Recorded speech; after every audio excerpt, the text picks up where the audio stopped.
there, and welcome to FFR 1.7. This time we are in Val Nord in Andorra, which is just north of Spain, just south of France. Stuck there right in the middle, little principality. Andorra is a cool place, really independent place. It's always fun to visit here. This is my second year at this race, and as far as bikes go and places to ride, if you're ever in Europe, if you ever have a mountain bike with you, or even a road bike, I mean, we're in the Pyrenees here. There are tour stages that go all around this area. But if you have a mountain bike, this Val Nord bike park is just, it's insane. Everywhere you look, there is another feature. When you see the cross-country course, and we'll do a little preview here in a second, that is only a fraction of the features that are available at this site. It is just whoops and skinnies and everything. Everywhere you turn, there's another feature, and they only use a fraction of it for the races. Double weekend this weekend. We got the cross-country races on Sunday. Also have the downhill races this weekend as well. So it's a little chaotic all around here. Actually found a nice quiet place to film this, and man, look, you'd think this is a backdrop. It's not. This is real, and those mountains are just incredible. There's Matthew Vanderpool riding by over there. We've got a little video. I'm going to show you some video of him later. He's looking good. I'm a little concerned though today. It is in the, let's see what it is. It is 13 degrees, so that's right around 57 degrees. He's in shorts and short sleeves. So all of you Europhiles that know all of the rules, I think Matthew's turning into a true mountain biker, because man, if he was still a roadie, he'd definitely be covered up from head to toe. All right, let's get on with it. Let's get to the tour. But before I do, I just want to thank everybody for following along, for checking out the other FFR videos that are up on the YouTube page. Do me a favor, get out on Twitter, Facebook, share those if you like them. I'd love to get some more people following along. If you have any questions for me, send them to feedback@cxhairs.com. You can also follow me on Twitter and on Instagram at cxhairs, CXHAIRS. All right, let's go look around.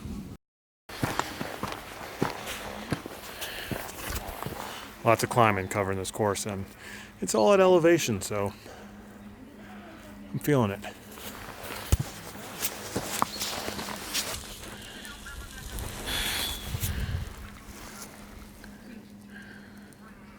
The two climbs on this course come really close together. You start out, all of a sudden, right off the bat, you're climbing. And then you go through a couple features, just like a minute or two, and then back to this long climb here. So it's really front loaded for the climbers. If you're good, you can get out early and get out ahead. There are only a couple big drops on the course, and they really come early in the lap also. Like right after the climb, we go through a little rock section, and then after that, there's a drop that comes before the second climb. And it's a challenge, but it's not super technical. It's one that these guys can easily handle. And then after they get through here, go up the second climb, go up and down a little more. There's the second big drop that's closer to the finish. Again, it's really not that bad, and it's actually dumbed down a little bit since last year. Last year, I think it was much more difficult than it is this year. In fact, I don't even think there's a beeline this year, which there was last year.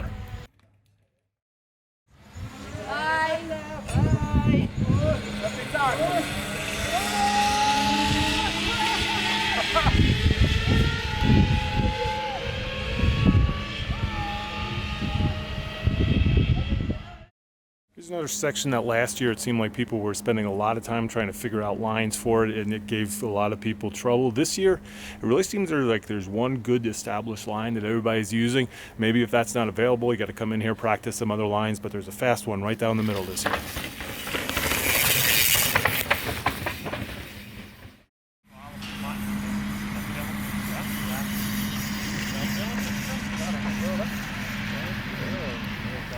So this is the starting climb. You're going to see the peloton come through here at the beginning of the races, and it should break up by the time they get to the top and that rock section that we just saw a second ago.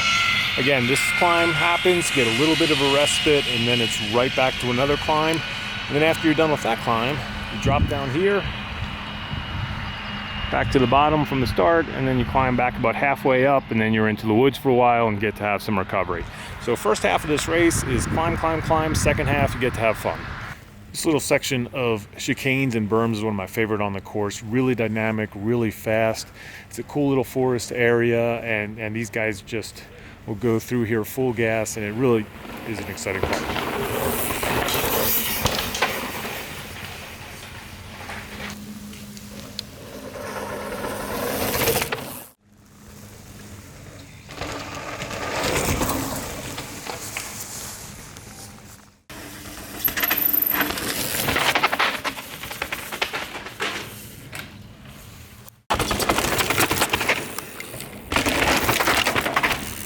Nice thing about this venue and how they have it set up is they've really thought about getting from one place to the other. So if you're covering the race, if you're a photographer or even a spectator, you can get from one half of the course to the other half quicker than most riders just by cutting through places like this, which makes it much easier to see the whole race and to also cover it.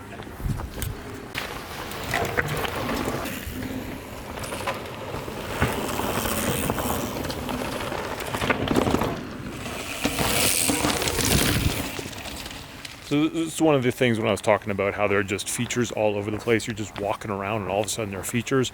So not mark, no mark horse, and here we go.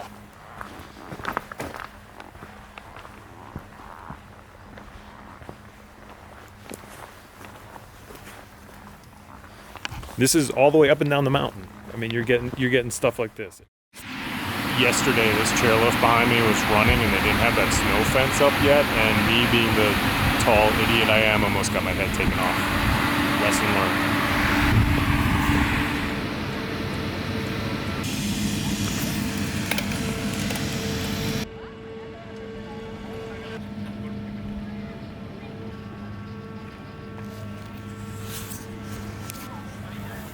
It's the NASA bridge. I don't know. NASA bridge. That's a very nice pump track.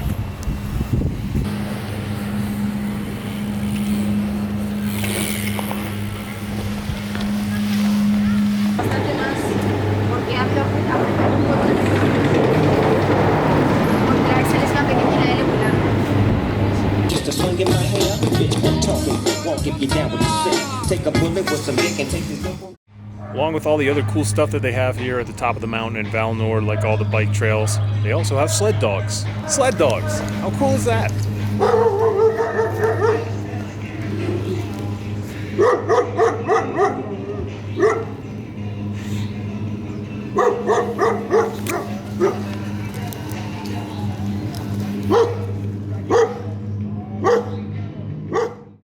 So there it is, that's Val Nord, that's Andorra, that's the course. That's what we're going to have to look forward to for the weekend. As far as the races go, I don't know what's going to happen. Women's field especially, it's pretty much wide open. Anybody can win that. On the men's side, I really think you're going to see the same guys that you saw at the top of the last two rounds up there again. My one question about Vanderpool, I'm not going to count him out. Not even going to count him out for taking the win, but all these other guys have been up here training for about a week or so, or somewhere else at altitude. I don't know if he's been doing that as well. I don't think he's doing the same kind of altitude training as the full-time cross-country mountain bikers are, so that may be something to keep an eye on, maybe a disadvantage. All right, feedback at cxairs.com. Let me hear from you all. Leave some comments below. Subscribe to the channel.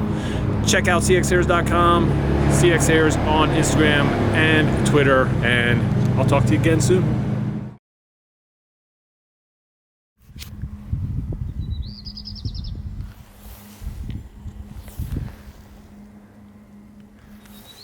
Look at that view. It's insane.